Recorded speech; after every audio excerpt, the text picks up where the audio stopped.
yung mga isip na dapat gumanti dapat din ang Pilipinas na isanction din yung counterpart naman ni Gibo dito sa China. Ano ang sabi ng China nung pinipilit nilang pinapaalis yung yung ambassador ng China dito sa Pilipinas? Ano sabi ng China? Pwede nyo naman siyang palitan pero we will live as a team. Ibig sabihin, pati yung kanilang embahada dito, tatanggalin nila. Iuuwi nila, ibabalik nila. Ibig sabihin, ganyan kalakas ang loob ng China because they have nothing to lose. We need them more than they need us. Kasi alam nyo guys, kung naiinis kayo sa akin, pag nadadaan ako sa salamin, nabibisit din ako sa sarili ko. Parang, sasabihin ko parang, if I were myself, I will also hate myself. Yung ganun ba? Parang isa madadaan ako yung, di ba, sa mga sasakyan, yung pag nakikita yung sarili, parang, ate mo. Gaganunin ko rin naman yung sarili ko. Kaya, MU naman tayo pagdating sa ganyan. Pero, ako sa mga movie records, hindi na ako magtatanong kay EB, although in-offer naman yung, babalik na lang ako sa recommendations ni Marlon. Balikan ko, siguro mamayang gabi. Pero guys, panoorin nyo talaga yon, Office Romance on Netflix with J-Lo and yung British guy. Siya pala yung nagsulat mo, no? In fact, there was a podcast, no? After the premiere.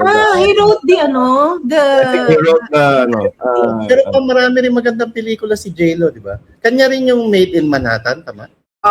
Yes, kanya din. Pero kasi mas pipiliin ko si Jennifer Aniston, yung mga ganon. Kasi si Julia Roberts. Julia Roberts, no. Pang concert kasi siya, mas tututukan ko talaga siya doon. Pero tapos yung nakatrauma sa akin, Marlon, na portion, ni-rewind ko pa yun. Kasi nga, gusto ko ni-rewind ko yun. Kuya, ni-rewind ko yun kasi gusto kong batuhin talaga si Ibi ng ebidensya na galit ako sa kanya. So, tapos in-screenshot mo pa. Pinicturean ko, sinend ko kay Ibi, pinagmumura ko talaga siya. Baka gusto mo i-post yun. Kasi minumura ko talaga siya. Tapos, nung na-realize ko, okay na, naka-recover na ako, nung hapon, nagbabrowse ako sa gallery, sabi ko, ba't nandito pa to? So, dinilit ko na, binalikan ko rin yung deleted ko, dinilit ko, baka sabihin nila,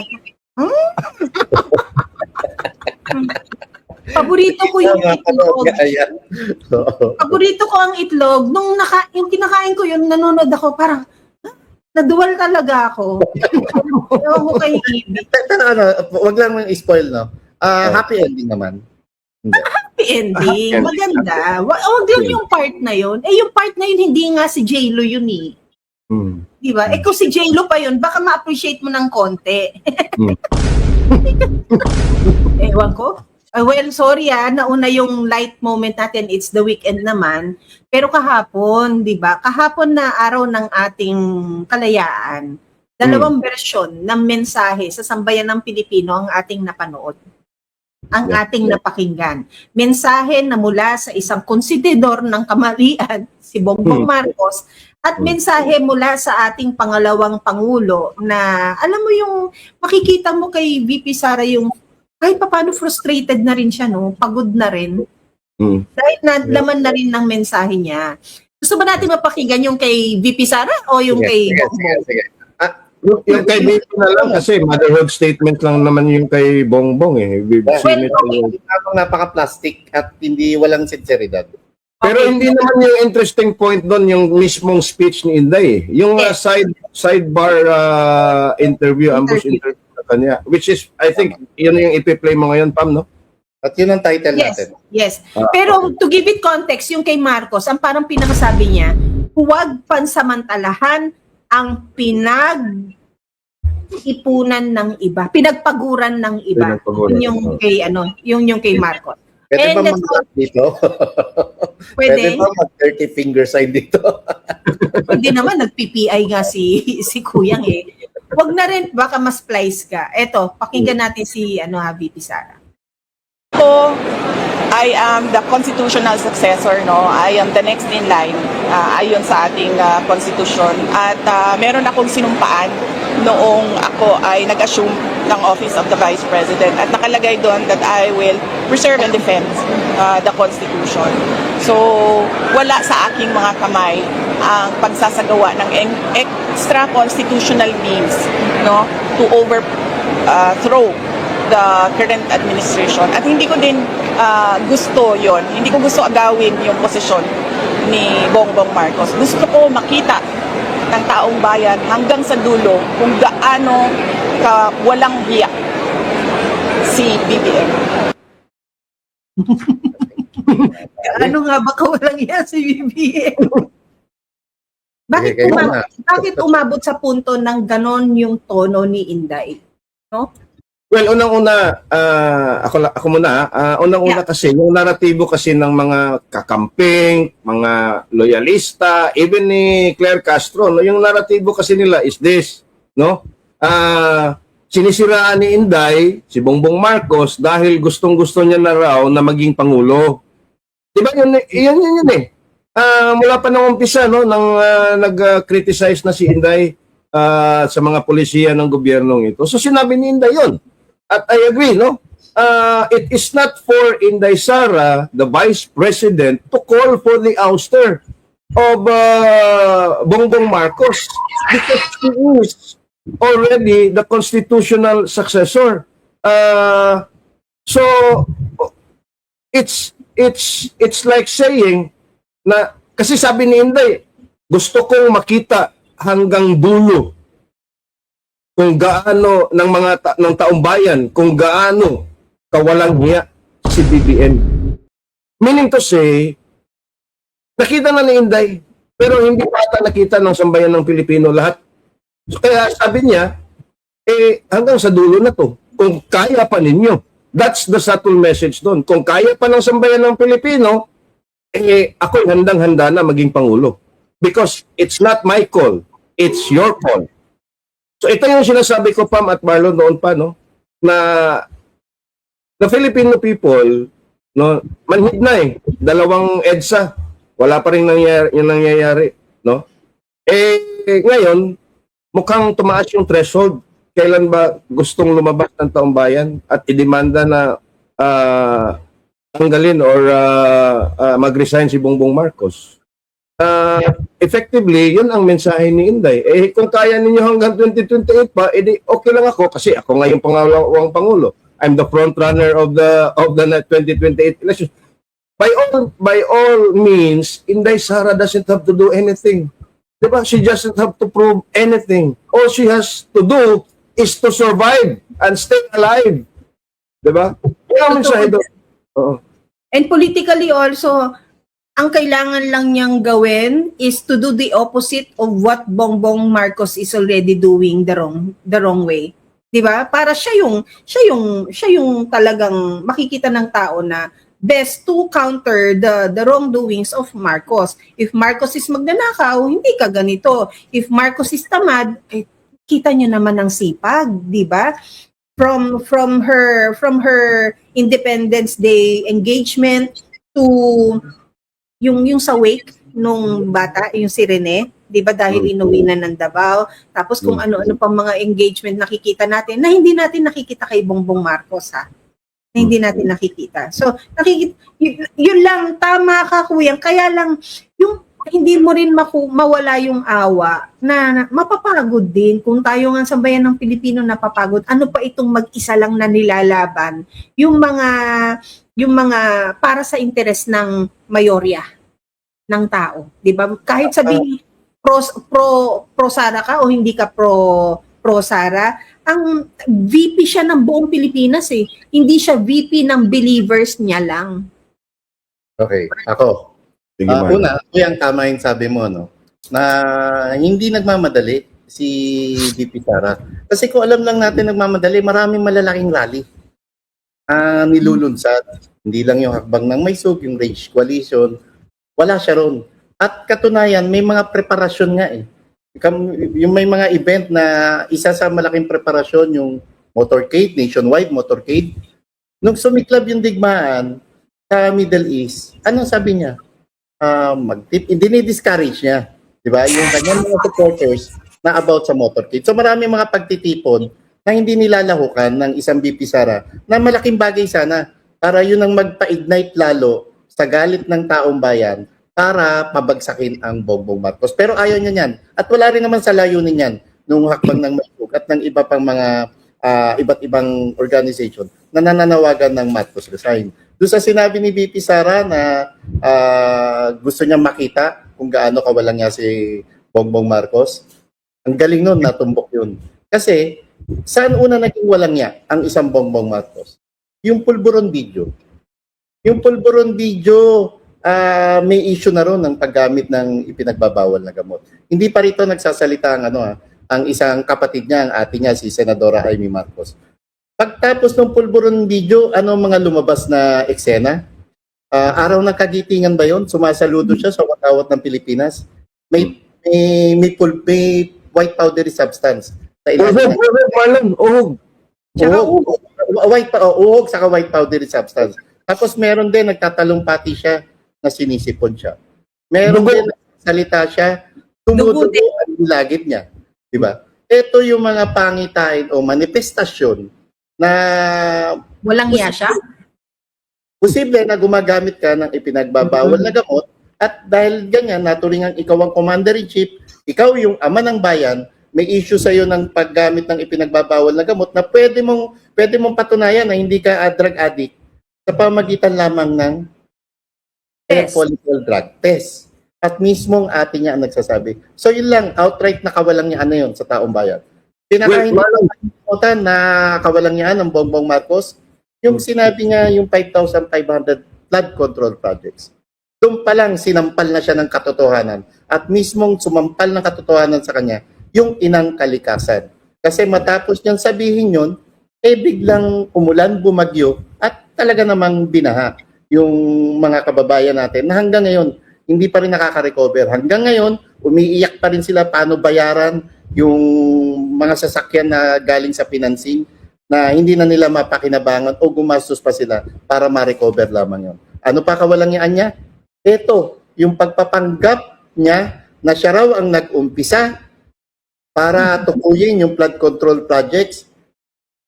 Kung tunay na sincero ka sa sinasabi mo, Bongbong Marcos, dapat ikaw na mismo ang manawagan sa mataas at mababang kapulungan ng Kongreso na pakinggan, hayaan yung 18 sundalo sa kanilang testimonya para malaman ang tunay na katotohanan. Pero wala. Ano nangyari?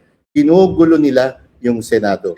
Yung sa halip na bigyan ng pagkakataon ng isang Senate President Alan Peter Cayetano na maipakita naman ng isang Cayetano leadership sa mataas na kapulungan, wala. Sinasabotahin nila ito para lamang hindi matuloy yung flood control scandal. Pangatlong kawalangyaan, yung mga tumulong sa kanya nasa na ngayon. Si Vice President Sara Duterte, anong ginawa niya? Nagpapanggap siya na ayaw niya ng impeachment? Wala. Ano ginawa niya kay Tatay Digong na siya lamang nagpahintulot nung ipalibing sa libingan ng mga bayani? Ang tatay niya na ilang presidente ng Pilipinas ang hindi pumayag. Pero si PRRD lamang ang pumayag. Ano ang ginanti niya? Ano ang binigay niya kay ano ang ginanti niya sa tulong na ibinigay kay Attorney Vic Rodriguez? Sa ilang mga ordinaryong tao, sa amin, nila Pam, kay Mike Defensor, marami ang mga tumulong. Lanoli Yala, marami ang mga tumulong. Ray Briones, asan ngayon yung utang na loob? Napakasimple lang nun. Pero ngayon, ano pa, gaano pa kawalang niya? Isipin mo, yung grupo na nagpatalsik sa kanila, niyayakap niya ngayon, ito yung grupong Dilawan, na kasing walang niya rin ng isang Bongbong Marcos. Kuyang, Gaano kawalang hiya si BBM? Ito ang gustong makita ni VP Sara ng taong bayan mismo. Hindi niya sinabing gusto ko na makita. Ang sabi ni Inday, gusto kong makita ng taong bayan gaano kawalang hiya si BBM. At tama si Marlon dyan. At marami pang mga instances na napakita ni Bongbong Marcos ang kanyang kawalang hiyaan. Pero ito pa ang mas importante at hindi nabanggit ni Marlon, Pam at mga kababayan. Gaano kawalang hiya si BBM? Winalang hiya niya at pinahiya niya ang Pilipinas sa international community. Una, tumulo yung uhog niya doon sa kanyang talumpati sa United Nations. Can you fucking imagine? Ayun sa New York yan, no? Oh. Yes.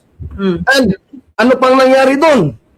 Bumida siya, umepal. We had to spend 20 million pesos for our campaign para ma-elect as a non-permanent member of the United Nations Security Council. Anong nangyari? Denial. Natalo tayo in the fourth round of voting. Tinalo tayo ng Kazakhstan. Mm. Oh. Imagine, tapos pangatlo, nakikita na ngayon sa buong mundo na tuta ng mga Amerikano, si Bongbong Marcos, at ginawa niyang base militar, hindi lang ang siyam na EDCA sites, kung hindi, ang buong arkipelago ng Pilipinas.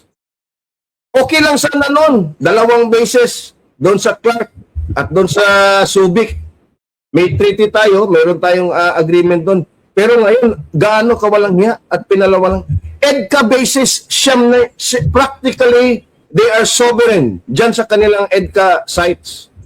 Kyrgyzstan yata, kuyang hindi daw Sorry, no, not Kazakhstan, but Kyrgyzstan. Yeah, sorry. Ay, tuad lang, no? Tuad lang doon sa Sorry, kawalangyaan. katagal ko lang kay Kuyang, baka lang malagpasan.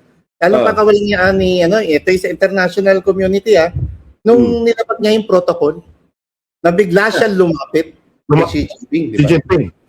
Para lamang kumamay. Yung ganun kawalangyaan, isang Bongbong Marcos. Sige pa, sorry, pasensya na.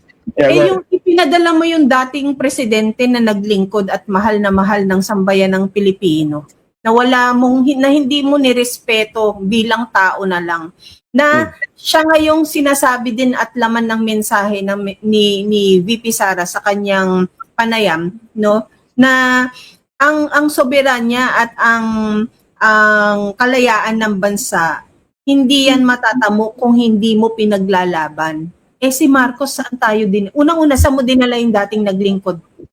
Pinadala mo sa dahig. Pangalawa, anong ginagawa mo sa soberanya ng Pilipinas? Nasaan ang iyong independent foreign policy? Nakataya ka ng todo, lahat ng pato mo, nakataya sa Amerikano. Bakit? Kasi ganun ka kalamya, ganun ka kawalang lakas para panindigan yung sarili mong bansa. Figurehead ka dyan, pero kailangan mo ng external forces to put up a front na isa kang matatag na leader ng bansang ito. Wala di ba? Dagdagan ko pa yung kawalangyaan niya.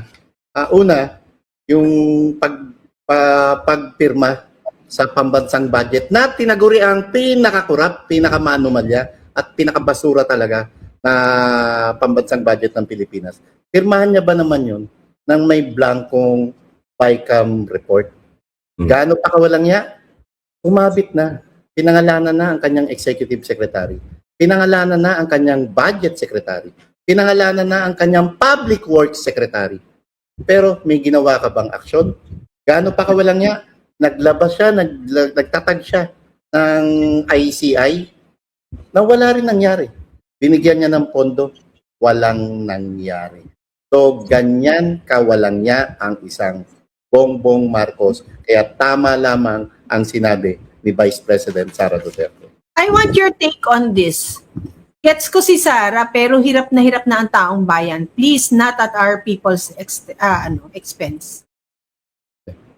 Ang Hindi take, naman si Sara ang naglagay sa atin sa sitwasyon na yan. Kuyang. yeah, that's tama ka, Pam, no? It's not for Sara to call.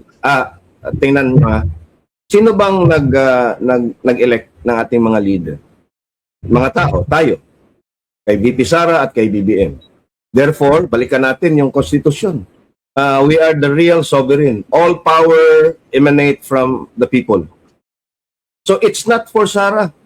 And again, I would have to say this again and again. The Filipino people, for them to stand up, should experience more pain and suffering. Because that's what we had to endure on the first EDSA. That was 20 some years of the Marcos first dictatorship, no? Kasi second dictatorship na ngayon ito, no? We had to endure 2 years and almost 8 months, no? After the assassination of Benigno Ninoy Aquino in 1983, before we had to go out of the streets and demand that the first Marcos administration leave office. Ganon din kay Erap. Okay? Tao ang magdesisyon, hindi si VP Sara. Pero si VP Sara, anumang oras, kahapon pa, nung nanumpa siya bilang pangalawang Pangulo, handang-handa na siya na magiging Pangulo. At any time that the people calls for her to be the President, at any time that the people will go out and by constitutional or extra-constitutional means demand the resignation of Bongbong Marcos. Ang problema, tayong mga Pilipino ang hindi ready. So that's what we have to do. We have to endure more pain. Correct. Hindi naman sa pinaparusahan tayo ni Inday na parang magdusa ka. Hindi naman ganun yung mensahe niya di ba? Na gusto nyo yan, edi ramdam ninyo kung gaano kawalang hiya si Marcos. Hindi ho ganun sinasabi niya, hindi para ako ang gumawa ng mga extra-constitutional means na yan, hindi ako. Dahil ako, ready na ako nung una pa lang. Tapos ano din yung sinabi niya last February? When she announced na tatakbo siya bilang presidente, inaalay ko ang sarili ko, ang seguridad ko.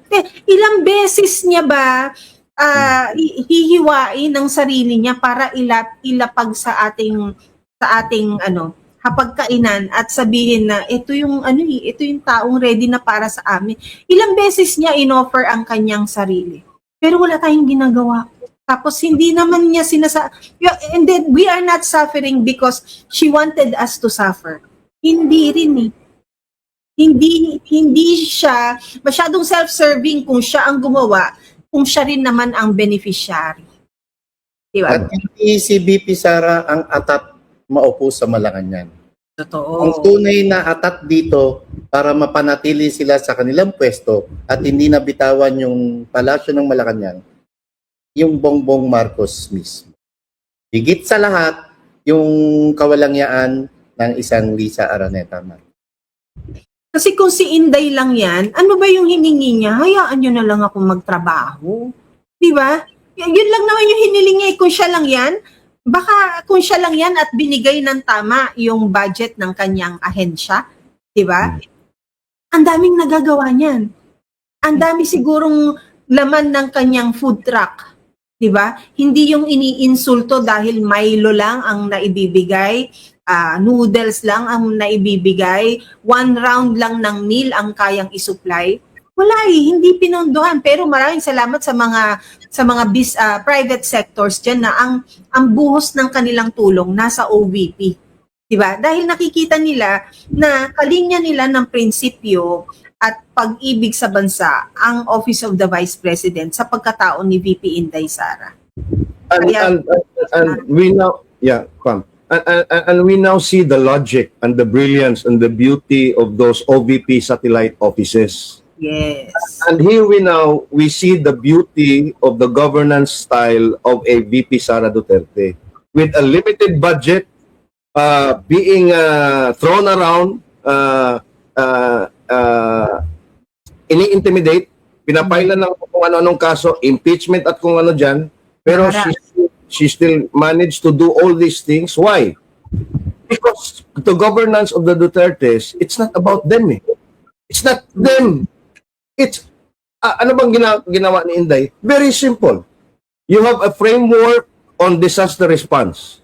Okay. Ito yung gagawin. Step number 1, 2, 3, 4. OVP Satellite Office na pinakamalapit, yun ang magre-responde. Ito ang nakalatag. So kahit wala si Inday doon, automatic yung mga tao niya kasi alam nila anong gagawin. Ano yung... There you go, no? What if ang isang Sara ang magiging presidente ng Pilipinas? Alam nyo, ang budget niya ngayon is just what? 700 million. Parang 900 naman. 900 something million, but she was still able to do that. Can you imagine if VP Sara is president and she has 5.7 or 6 point something trillion at her disposal? Doon natin makikita ang gusto nating magawa doon sa ating budget. A real development budget. Hindi yung budget para lang sa bulsa ng iilang mga oligarko at mga politiko. Maliban dyan, kuya, yung prinsipyo ng transparency, accountability. Kasi naniniwala ako na dapat pagtapos ng Marcos administration, dapat managot lahat. Ruthless ito. Dapat kasuhan, ikulong, at ipahiya sa sambayan ng Pilipino. Dagdagan ko pa yung kawalangyaan ng Bongbong Marcos, ha. Yung mga pinangako niya nakaraang campaign, unahin natin yung 20 pesos ng per kilo ng bigas, yung digital infrastructure, yung renewable energy, at higit sa lahat, ilang sakuna na meron tayo. Yung EDCA sites, nakita na ba natin ang mga sundalong Amerikano na gumalaw para tumulong dito sa nangyaring lindol sa Mindanao? Diba wala? Bilang presidente ng Pilipinas, bilang commander-in-chief, dapat ikaw na ang nagde-demand yan.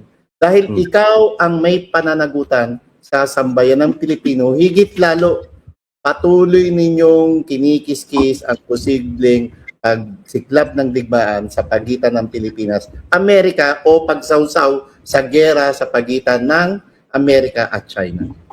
Tama. Yung kasalanan pa nung mga taong nag-isip, yung 20 pesos na bigas. Yung mga taong nag-isip pa ang nagbudol ng sambayan ng Pilipino. Kapag yan ho yung inyong thinking, kaisa kayo sa problema, hindi kayo kaisa sa solusyon. Tapos sasabihin, alam nyo naman na hindi doable, pero yun ang sinubo nyo sa kanya. Presidente ka, wala kang kayang gawin? Presidente ka ha, wala nang aangat pa pagkatapos mo. Kundi, what? Diba? Sa posisyon mong yan, wag tayong magpaka-smart ass dyan, diba? Presidente ka na, sa'yo lahat ng resources. Tapos ang pupukulin ninyo, ang babatikusin ninyo, yung mga taong nag-isip ng programa na ikabubuti naman at ikabe-benefit ng hindi lang mahirap at ng mayaman. Ng lahat, di ba? Pero, Kuya. Pam, idagdag ko na rin, gaano winalanghiya ni Bongbong Marcos ang ipinaglaban ng ating mga bayani noon. Ang ating kasarinlan, ang ating sovereignty, ang ating independence. Anong ginawa ni Bongbong Marcos?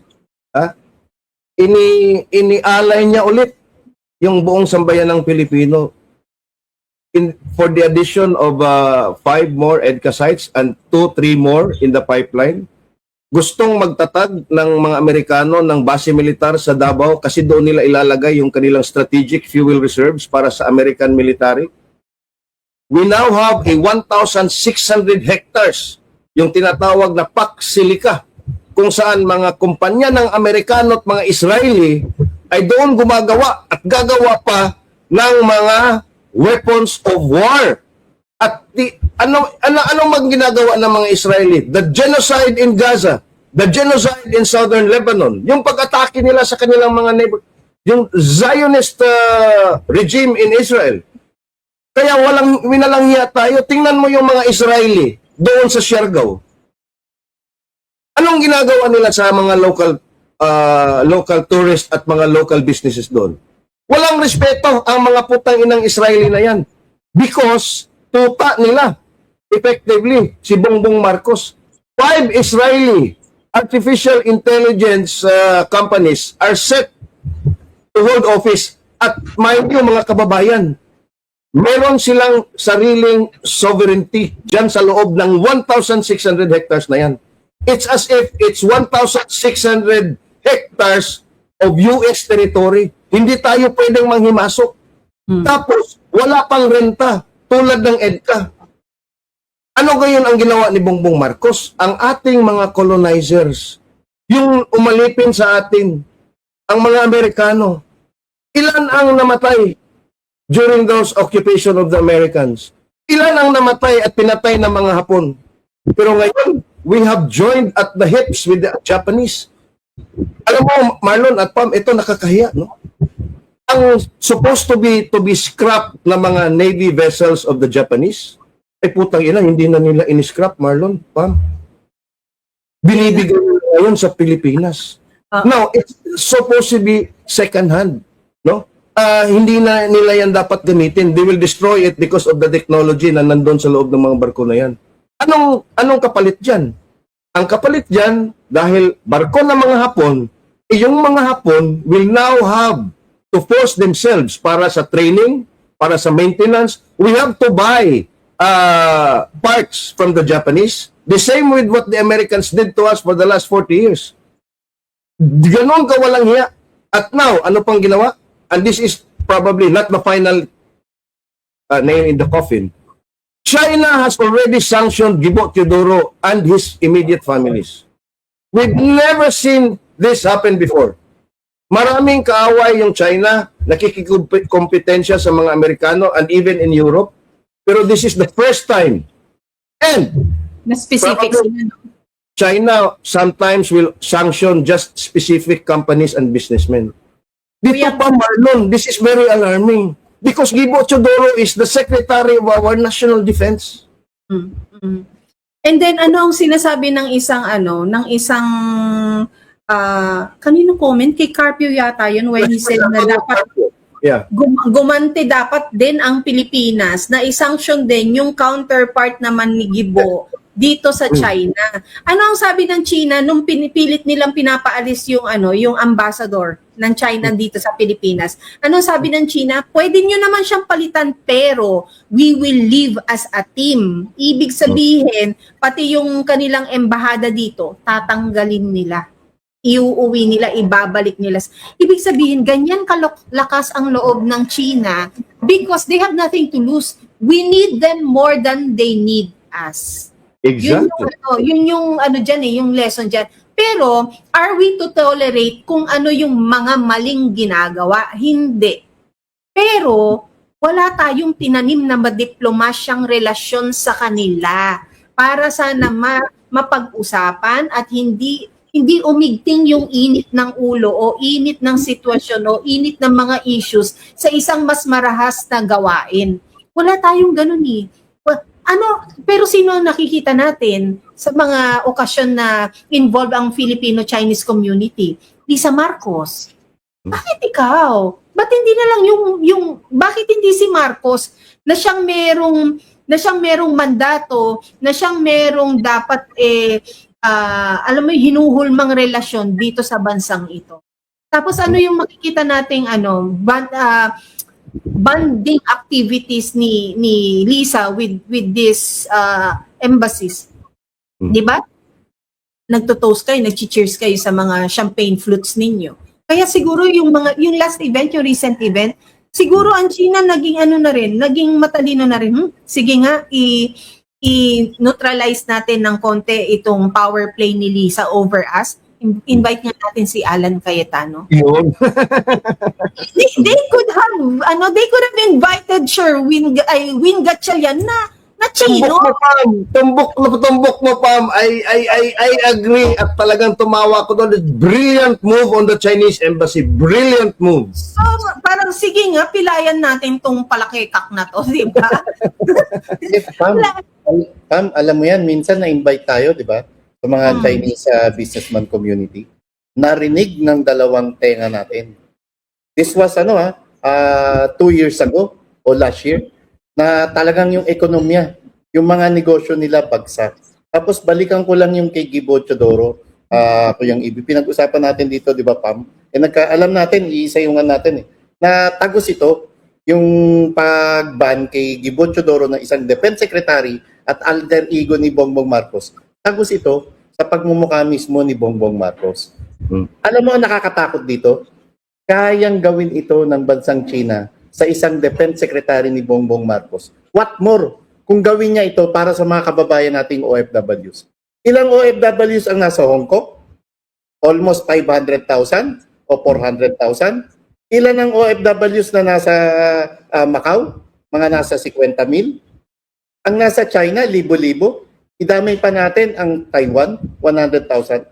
Paano pag itong mga kababayan nating OFWs na doon nagtatrabaho sa mga binanggit nating bansa, hindi na rin sila pahintulutang magtrabaho ron at sa halip kumuha na lang ng mga foreign workers sa ibang bansa maliban sa Pilipinas. Ano ang ibibigay na kabuhayan ng isang Bongbong Marcos? Nga. Tapos Marlon. Tapos Marlon, ilang daang libo lang yung sinasabi mo. Paano yung milyon-milyon na nabubuhay sa ating banana industry? Kung saan tayo sana ang number 1 supplier sa China. Ngayon, pangatlo na lang tayo. And it's no coincidence na nag-umpisa lang na bumaba tayo bilang supplier ng bananas to China nung nakaupo na si Bongbong Marcos.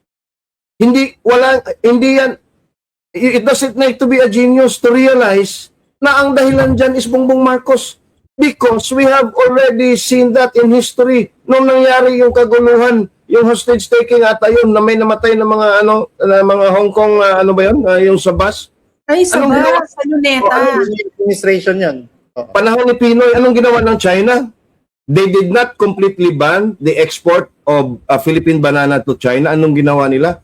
Ang ginawa nila is to impose non-tariff trade barriers. Ano ba yung non-tariff? Instead na lagyan ng buwis, dadagdagan yung requirements mo. In the case of banana, yung phytosanitary and sanitary standards. Talagang sinikipan ang mga requirements. Pinahirapang makapasok. How much more ang ilang milyong Pilipino, especially Pam at Marlon, na almost 90% ata ng ating banana industry at plantations ay nandun sa Mindanao. Our pineapple industry and our burgeoning durian industry, which is now being exported to China, makamakailan lang, about a year and a half ago, and to Korea. No? At alam naman natin, mayroon lang nagsabi, ang China ngayon, because of their purchasing power, napakahilig ng mga exotic foods. Nung nakita nila, yung Malaysia sana, ang number one producer and supplier of durian, papuntang China. Nung natikman ng mga Chinese ang durian natin, durian sa Mindanao, mas nagugustuhan nila yung durian sa atin. Kaya they are now experimenting. And imagine the economic impact if those trade deals will come to fruition. 1.4 billion Chinese that have the financial capacity to buy those products. Tapos ganyan mo hihimasin yung relasyon mo sa kanya. Ang masaklap, no, binanggit mo yan, yung mga ini-import natin na mga produkto, saging, mangga, pati durian. Unang-una, walang binibigay na tulong yung gobyerno para palakasin o pagandahin pa yung technology sa agraryo. Pangalawa, alam mo nakakasuka sa ilalim ng bagong Pilipinas ni Bongbong Marcos. Alam ng kasaysayan na ang Pilipinas lamang ang nagtuturo kung paano magtanim ng palay. Kung paano pa maging maganda ang ani sa palay. Pero ngayon, Pilipinas po ang number one rice importer sa buong mundo. Take note, buong mundo. Ganyan kawalang niya ang Bongbong Marcos administration.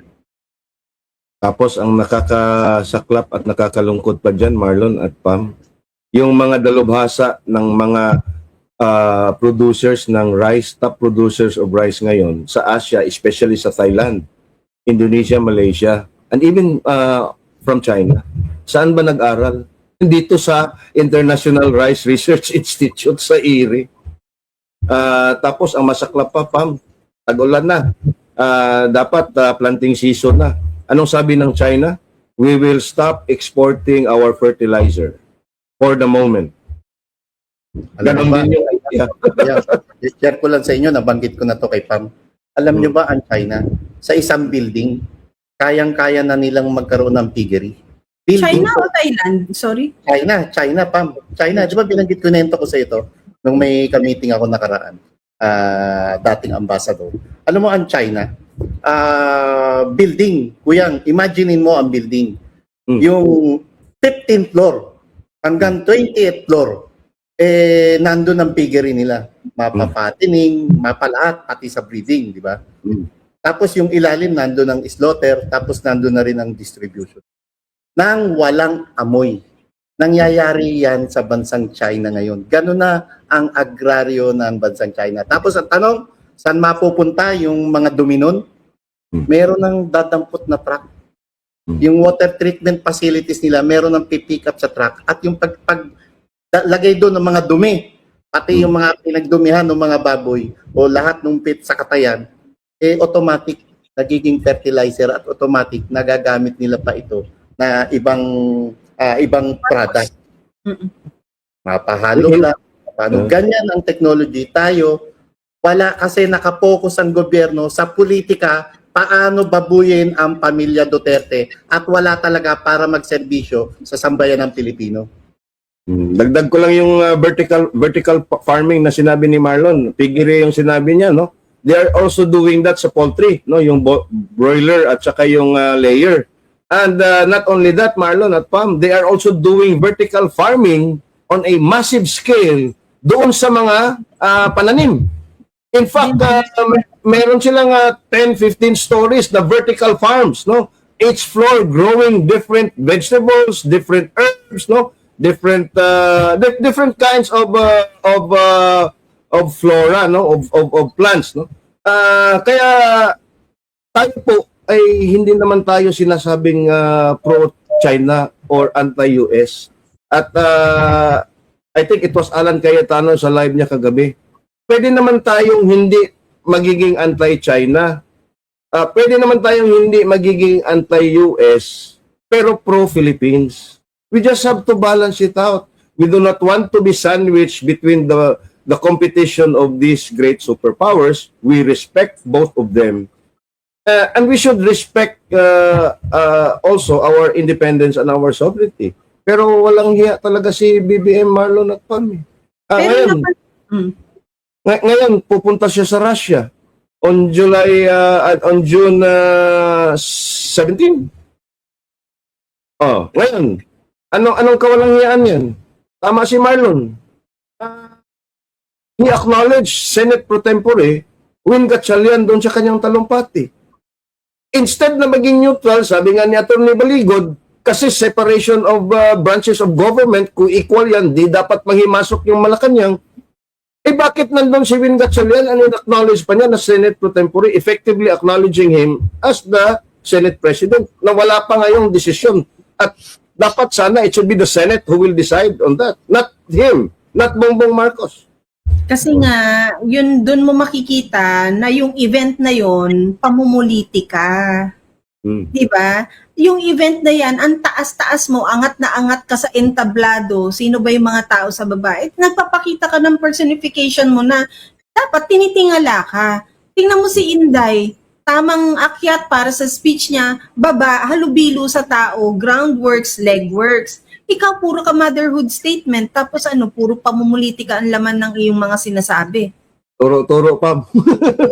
Turo ka, tapos ganyan. konting hangin, takot ka, baka madamay ka sa casualty. Ba't ganun? Bakit takot kang Ikaw yung sinasabi ni Atty. Levy na makagat lang ng lamok, nag-iinarte, nagpapabebe, di ba? Yes, no. Ikaw Tama. yun. Balikan ko lang konti yung sa sinabi natin sa China na yan, no? Napapansin nyo ba, mula nung kinall out din ng China, si Brownie, di ba? At si Tariels, di ba? Nawala na yung naratibo nila na, ibato nyo yung pro-China. Kasi hindi na effective. Matalino rin kasi naman ng tao. Kagaya nag-message, nandun na daw sila sa pick-up area, yung binili ko sa Shein, nandyan na. Lahat, alam mo yung, if you get what I mean, everything we own, yung frame ng salamin mo, yung tornilyo ng ganito, yung chip ng cellphone mo, sa China naman ginagawa yan eh. Diba? Wala naman tayong ganyan dito sa Pilipinas para sabihin mong ipagkanulo mo na kung ano yung relasyon na na-develop mo supposedly between the Philippines and China. Sa tingin mo ba yayakapin tayo ng buong-buo ng US? Diba? Tingnan mo na lang yung ginawa ni Erwin Tulfo na privilege speech niya doon sa Senado, na sinabi niya doon sa Chinese Embassy at effectively doon sa gobyerno ng China to get the fuck out. Yeah. Imagine yung Erwin Tulfo na yan. At pagkatapos doon, ginawa pang Senate Foreign Relations Committee Chair. Yung mga naratibo nila na mga Chinador daw, sina Marcoleta, yung mga nag-express ng contradicting opinion sa mga naratibo nila. Anong sinabi nila? Chinador daw. Ngayon, lumabas ang questionabling citizenship ni Win Gatchalian. Ito talaga, totoong Chinador. Yung after nung kay Win Gatchalian, yung pagiging Chino niya, no, may lumabas naman tungkol kay Alice Guo na pinilit nilang pagtakpan. Ano nga ba yung recent news kay Alice Guo na yan? 1 billion in Yung BIR. Yeah, Yung sa BIR, BIR 1 niya. So, billion. pinilit nilang pagtakpan na hindi mapunta kay Win Gatchalian yung tutok ng tao tungkol sa yung alam mo yung pagkamuhi ba nila sa mga Chino pero hindi nila nakikita nananalaytay sa dugo nila Chino din sila. Do you see a percentage of being a Filipino sa itsura ng isang Win Gatchalian? 'Di ba? He needed to tell Risa, Risa, I literally look like this. To naman kasing dumb and dumber na si Risa, 'di ba? Anong sabi niya? Win, are you Chinese? Ano? First time mo si Win Gatchalian, hindi naman niya yung mata ni Lisa Araneta Marcos. Di ba? Pero pa, dagdagan ko lang yung paano nila pagtakpan yung issue na yan, no? Kasi parang they rushed into it, no? Ano pang ginawa nilang issue? Yung si Jason Sterling daw, hiniwalayan yung kanyang buntis na Filipina girlfriend at allegedly daw may relasyon with a Bianca Manalo. And who we all know na si Bianca Manalo ay siyang nagpapatalo ng isang win na senador. O, di ba? Hindi naman ko yung Because he was in Venezuela. strategy naman yung para ibalik kay Win Gatchalian yung storya. Di ba? So, yung parang, ano to, labasan ng baho. Labas nga din natin kung sino yung ano mo, acting, yung girlfriend mo na inacting girlfriend ng iba dahil walang quorum. Speaking of Win Gatchalian, Senate Pro Tem, June 18 na yung pagdinig sa impeachment, di ba, kay VP Sara. Ito, abangan natin. Pre-trial na. Yung pre-trial, tama ko yan? Yeah, pre-trial. Pero ewan ko kung 18, pero ewan ko kung parang nabasa ko, yung kay Alan Peter was June 15. So, pag dalawa yun, so sinong susundin ng defense team? Defense, correct. Second, even if na-unify na sila on a June 18 schedule of the pre-trial, sino ngayon ang magkukonduct? Ang tanong, sino susundin ngayon ng kampo ni VP Sara? Because Kung may hiwalay na patawag ang isang presiding officer na Alan Peter Cayetano at may hiwalay na patawag din ang isang Win or Cheese Escudero. Kasi matitake natin yan, matitake natin yan na kung sino sila nag-attend, it is also their interpretation of the law that they are the constitutional majority. Tama ba? Well, not only that, Pam. No? This is a pre-trial conference. Meaning to say, the Senate will have to convene as an impeachment trial court to convene a pre-trial conference. You cannot do that as the Senate because a Senate is only a legislative body. If you are conducting a trial and even a pre-trial conference, you should convene into an impeachment court. Now, who It will... happened already, di ba? Huh? It happened already under Which has happened already under Alan Peter Cayetano, and him being the Senate President under the Constitution is the presiding officer. No? For impeachment na hindi presidente yung nasasakdal. Ngayon, nag-a-acting si Win, tatawag din ba si Win Gatchalian at magpe-preside din ba at mag-e-elect din ba? Kasi binago nila yung rules na pwede silang mag-elect ng sarili nilang presiding officer, not automatically the Senate President. And it's being floated now that they will elect Cheese Escudero as the presiding officer by the Gatchalian bloc.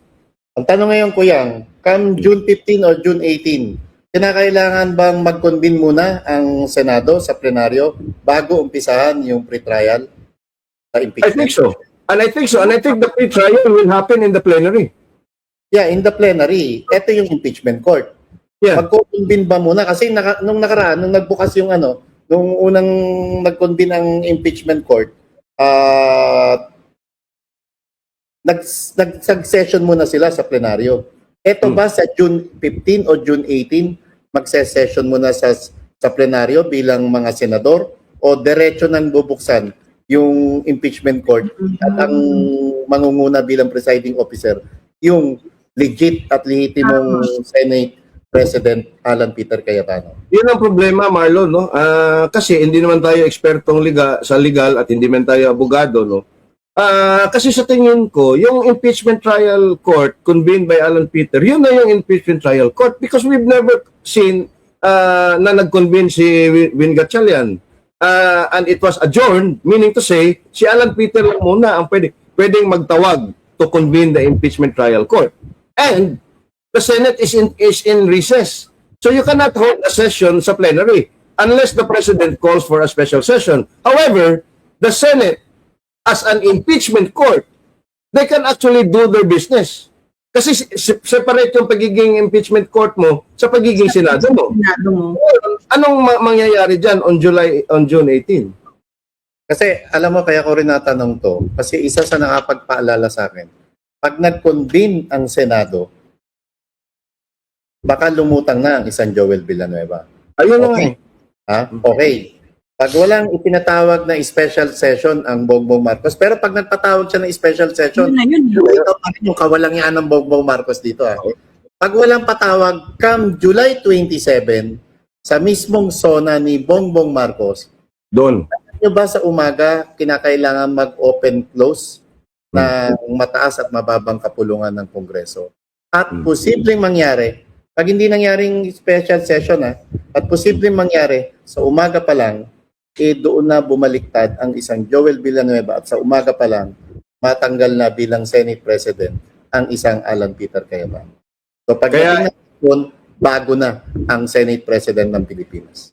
Kaya ang sa tingin ko, this is the most likely scenario. Legal at constitutional ang pagiging presiding officer at nung first impeachment court convened by Alan Peter. So I think on June 18, hindi dadalo yung Gatchalian block, effectively freezing the impeachment trial proceedings.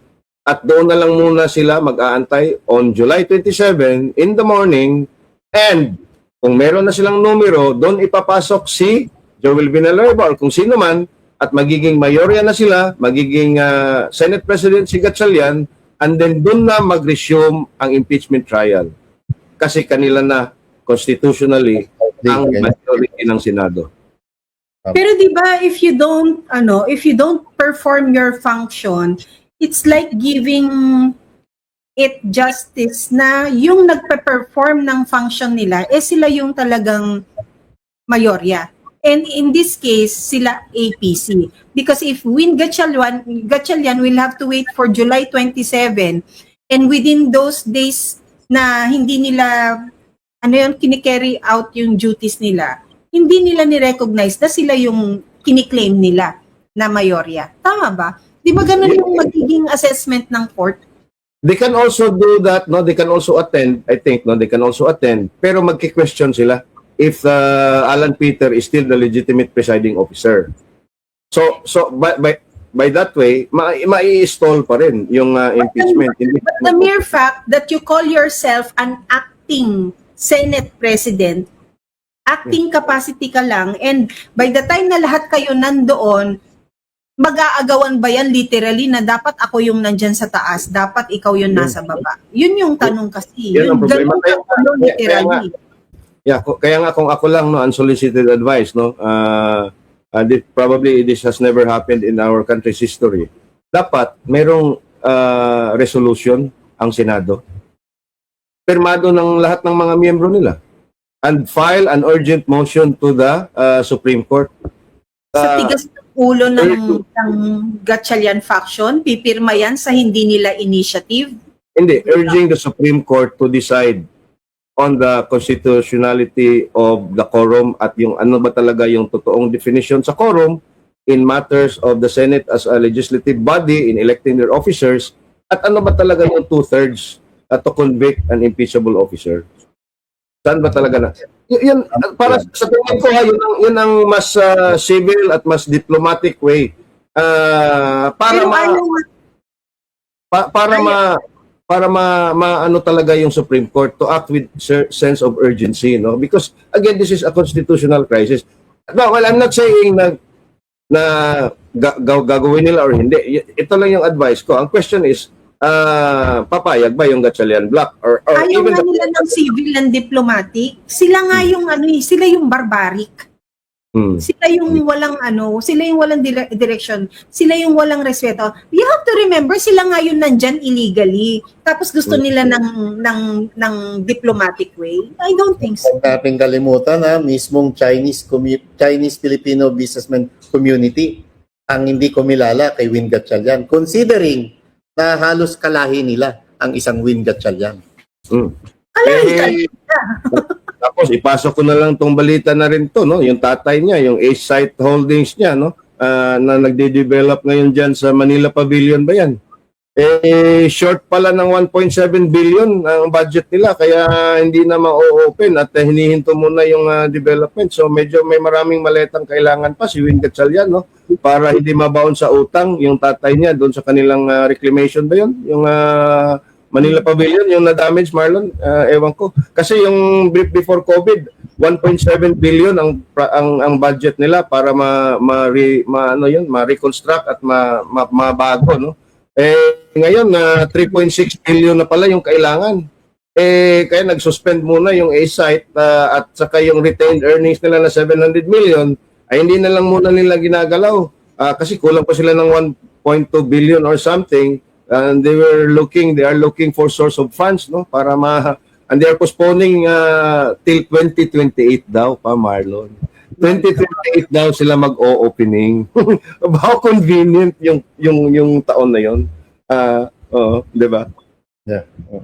We will see, no? Yung ang daming issues, ha. Sa sobrang dami ng issues, may mga issues na natatabunan din. Meron diyan din yung pangamba natin na yung mga casino Filipino pa-privatize, di ba? Yes. Marami na namang mawawalan ng mga trabaho sa panahon ng krisis, ha? Yung walang konsiderasyon na naman na tanggal dito, tanggal doon, agaw pwesto dito, agaw pwesto doon. Hindi natin na pag-uusapan yan, pero on the side, EO na lang ang hinihintay para i-privatize na yan. Yeah. And maliban doon, Pam, doon sa mga pag-privatize, katulad doon sa casino, no? Kagabi, naramdaman nyo ba yung nawala yung Facebook sa Messenger? Anong meron nga? Oo, no? Ganun ba? Wala. Oo. Nagkaroon ng problema. Almost an hour din. Mga mga between 9 o'clock hanggang 10:30 ng gabi. Pag-usapan natin sa susunod, ang tanong doon, bakit nagkaganon? At dapat maging alerto yung gobyerno kasi posibleng may gagawin silang masama o may ginagawang masama o posibleng anong kapalpakan ito mula sa Meta na kaalyado ng administrasyon. Kaya sa mga nandito, no, at I'm looking at my analytics, no, almost 70% of my viewers ay hindi pa subscribe sa aking channel, no. Punta kayo sa YouTube channel ko, The Amateur Pundit with E.B. Hugalbot. Mag-subscribe kayo doon kasi restricted yung account ko since 2023 when I exposed the Project News Show of Ray Powell and Jay Tariela. So, yun. Sobra din ng pagka-shadow ban ng mga accounts natin. Uy, pansinin lang natin yung aking pamangkin na bata lang to, ha, pero kung makapang-asar yung buhok ko daw. Tita Pam the hair. Ay, Mika Bembem. Dami nga dami nagko-comment sa buhok. The hair. Oh, blooming ka raw pa. Inaantay ko nga, John Lennon na, kampeg.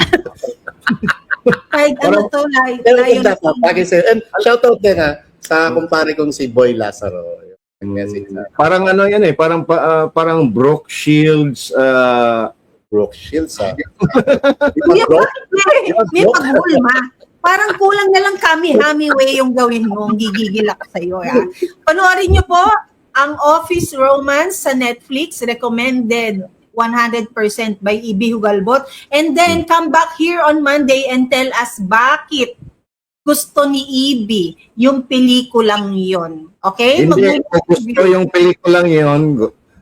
Gusto ko at kahit kong mapanood ang pelikula pero hindi ko gusto. Ang gusto kong mapanood ni Pam ang pelikulang iyon. At bakit traumatized si Pam doon? Sabihin nyo dito, bakit? Grabe. Kung ako sa Kasi si Michael Moto Cards, shoutout sa'yo. Oy, si Adrian Pascual, brother, dabawen yung Bisaya, no? Ambot, asa na nga. Magandang umaga po sa inyo. Brad, asan naman ka nagtago ron, Brad? Hello, sir. Hello po. Maraming salamat sa panonood. At napagtsatsagaan niyo kami. And salamat. Happy weekend, everyone! Weekend, araw. Happy weekend. Uy, I did not blow dry my hair. Ito po yung buhok ko nang hindi po nakaplansya at naka-blow dry. Lion King hair po. So, ibig sabihin, partida pa yan. Walang ayos-ayos. Ganyang kaganda ang Pamela. Pero pag hindi siya, ayan po. Kaso, Konti na lang, chaledo na eh. Alam mo, Marlon, may pagkahayop ka. Bye-bye. Marlon, Alam mo naman ako. Marlon, kung konti na lang at John Lennon na si Pam, pwede ba akong magiging Paul McCartney? Kala ko Spunky Rigor eh. Hindi ko kilala yung sinasabi ninyo. Google mo mamaya pa pagka-end live natin. Sino si Spunky Rigor? Spunky Rigor. Spunky Sige. Pag porn nang lumabas dyan, Marlon, gigil ako sa iyo. Rigor. Sige na, maraming salamat po sa inyo. Ako po si Pam. Happy weekend sa inyo. At si Inday Sara ang aking